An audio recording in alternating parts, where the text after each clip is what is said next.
101 ಪರಿಶಿಷ್ಟ ಜಾತಿಗಳ ವರ್ಗೀಕರಣ ಹಾಗೂ ಒಳ ಮೀಸಲಾತಿಗೆ ಸಂಬಂಧಿಸಿದಂತೆ ನ್ಯಾಯಮೂರ್ತಿ ಎಚ್.ಎನ್. ನಾಗಮೋಹನ್ ದಾಸ್ ಆಯೋಗದ ವರದಿ ಆಧರಿಸಿ 2025 ಆಗಸ್ಟ್ 19ರಂದು ರಾಜ್ಯ ಸಚಿವ ಸಂಪುಟ ಸಭೆ ಕೈಗೊಂಡಿರುವ ನಿರ್ಣಯಕ್ಕೆ ಆಕ್ಷೇಪಿಸಿ ಕೊರಚ, ಕೊರಮ, ಲಂಬಾಣಿ, ಭೋವಿ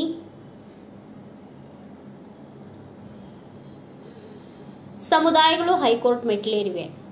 ಈ ವಿಚಾರವಾಗಿ ಬಂಜಾರ, ಭೋವಿ, ಕೊರಮ, ಕೊರಚಕ್ ಸಮಾಜ ಕಲ್ಯಾಣ ಸಂಘದ ಶ್ಯಾಮರಾವ್ ಕೆ ಪವಾರ್ ಅರ್ಜಿ ಸಲ್ಲಿಸಿದ್ದು, ಅರ್ಜಿಯಲ್ಲಿ ರಾಜ್ಯ ಸರ್ಕಾರದ ಮುಖ್ಯ ಕಾರ್ಯದರ್ಶಿ, ಸಮಾಜ ಕಲ್ಯಾಣ ಇಲಾಖೆ ಪ್ರಧಾನ ಕಾರ್ಯದರ್ಶಿ, ಕರ್ನಾಟಕ ರಾಜ್ಯ ಎಸ್ಸಿ/ಎಸ್ಟಿ ಆಯೋಗದ ಅಧ್ಯಕ್ಷರನ್ನ ಪ್ರತಿವಾದಿಯನ್ನಾಗಿ ಮಾಡಲಾಗಿದೆ. ಅರ್ಜಿಯು ಇನ್ನಷ್ಟು ವಿಚಾರಣೆಗೆ ಬರಬೇಕಿದೆ.